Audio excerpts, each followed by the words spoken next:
me dis pas qu'on était heureux avant, mais c'était peut-être plus simple en fait. Avant, quand on se mettait en couple pour des questions d'argent, parce que ta famille t'y obligeait, ou pour conquérir Westeros, finalement c'était peut-être plus simple. Ouais, ça c'était des vraies raisons, quoi, des raisons rationnelles. Ouais, et maintenant, on se met en couple par amour. Super, grande victoire de Cupidon, c'est le bonheur, génial, tu vois le résultat. Dépression amoureuse, peur de s'engager, irresponsabilité affective, jalousie, frustration. Mais en fait, on est tous en train de galérer avec l'amour, c'est insupportable. Tu préférerais quoi? Un amour où il n'y a pas de séduction, où il n'y a pas de compétition, par exemple, comme chez un animal. Non. Si, parce que comme on est en train de discuter tous les deux, et qu'au bout d'un moment on finit toujours par parler d'animaux, je me disais que là t'allais parler d'un animal. Mais je n'allais pas parler d'animaux, j'allais parler de fourmis. Ah oui, parce que chez les fourmis, par exemple, hein, il y a 95%, même plus que ça, qui n'accèdent pas à la reproduction. Hein, et les quelques mâles et femelles qui arrivent à aller à la reproduction, qu'est-ce qui leur arrive aux mâles, par exemple? Hein, qu'est-ce qui leur arrive? Eh ben, ils meurent. Je suis désolé. Bon, en tout cas, moi je te parlais pas de sexualité. Si, ça je t'en parlais d'ailleurs. Mais je te parlais pas de reproduction. Je te parlais pas de transmettre son patrimoine génétique.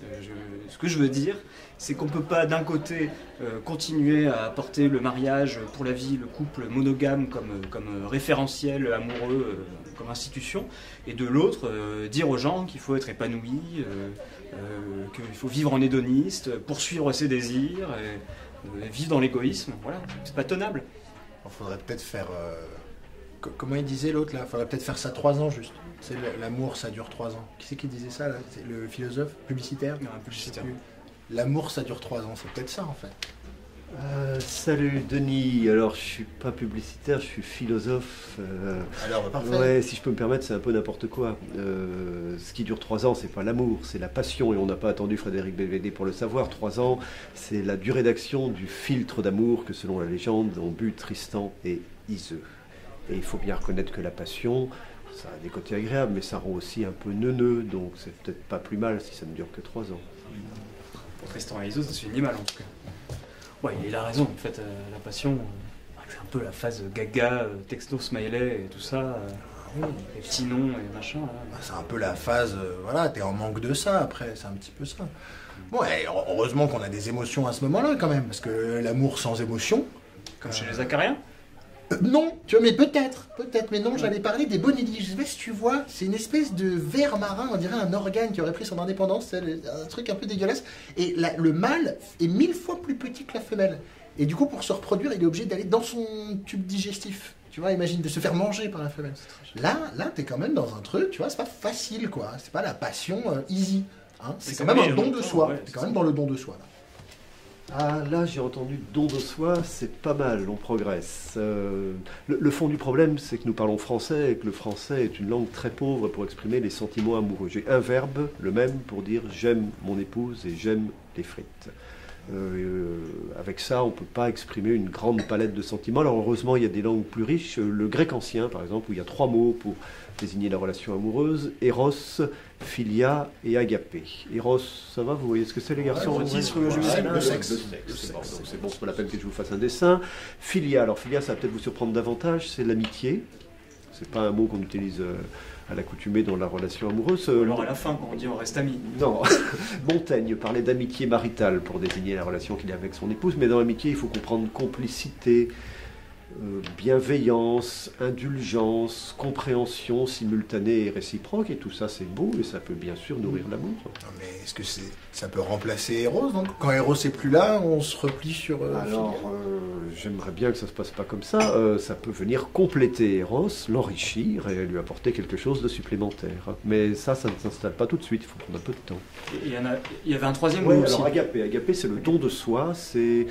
Dans la relation amoureuse, vouloir le bien de l'autre. Une autre distinction, vous trouvez ça chez Thomas d'Aquin aussi bien que chez Descartes, c'est entre amour de concupiscence et amour de bienveillance. L'amour de concupiscence, c'est quand j'aime quelque chose pour mon bien à moi. Par exemple, si je dis j'aime le lapin, ça annonce un joyeux moment pour moi, mais ça augure rien de très bon pour le lapin.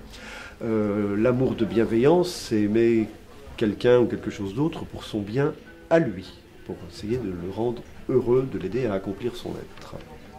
Et alors, du coup, moi, quand je dis j'aime mon chat, Mais est-ce que c'est pas un peu vouloir changer l'autre, du coup, Agapé? Oui, mais c'est pas forcément une mauvaise chose de vouloir changer l'autre. Vous avez vu le film de Terrence Malick à la merveille, il y a un acteur qui a une chemise à carreaux un peu comme le jeune C'est homme. Ben Affleck en plus. Voilà, Ben Affleck C'est qui vrai que t'as un ressemble. côté Ben Affleck. Donc, à un moment, en voix off dans ce film, qui est un film sur les hauts et les bas, les tours et les détours de la relation amoureuse, on entend cette phrase: tu n'épouses pas cette femme parce qu'elle est merveilleuse, tu l'épouses pour la rendre merveilleuse. Rendre les autres merveilleux, ça c'est une belle ambition dans la vie, et ça n'est pas un problème de changer l'autre en ce sens-là. Non. Ouais, c'est un peu difficile aujourd'hui de faire tous les trois. Ouais, c'est difficile, mais il ne faut pas manquer d'ambition. À la fin de l'éthique, la dernière phrase du grand livre du philosophe Spinoza, l'éthique: tout ce qui est beau est difficile autant que rare. Alors bien sûr, c'est difficile, mais peut-être qu'on n'est pas obligé de se contenter de conception de l'amour au rabais. Si je peux ajouter une chose, c'est que il m'a été donné dans ma vie, enfin comme après tout le monde je pense, d'expérimenter de façon séparée et pure Eros, Philia et Agapé, et il m'a aussi donné dans l'amour qui m'unit à mon épouse d'expérimenter les trois simultanément, et il me semble que le composé des trois est de loin supérieur à chacun pris isolément. Faut avancer sur 3 pattes en amour. On peut dire ça comme ça. Après, n'oubliez pas que le désir est une bonne chose. Je ne suis pas en train de vous parler de distinction du désir. Le désir, c'est la vie en nous.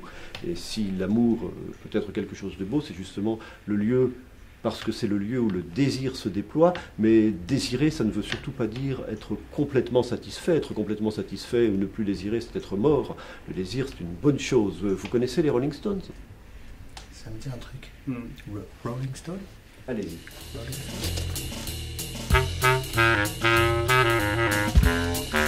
Ça me battit fort de débat. Ben non, ça marche pas ça. Non. C'est bizarre. Ah si, je sais. I can get no Satisfaction.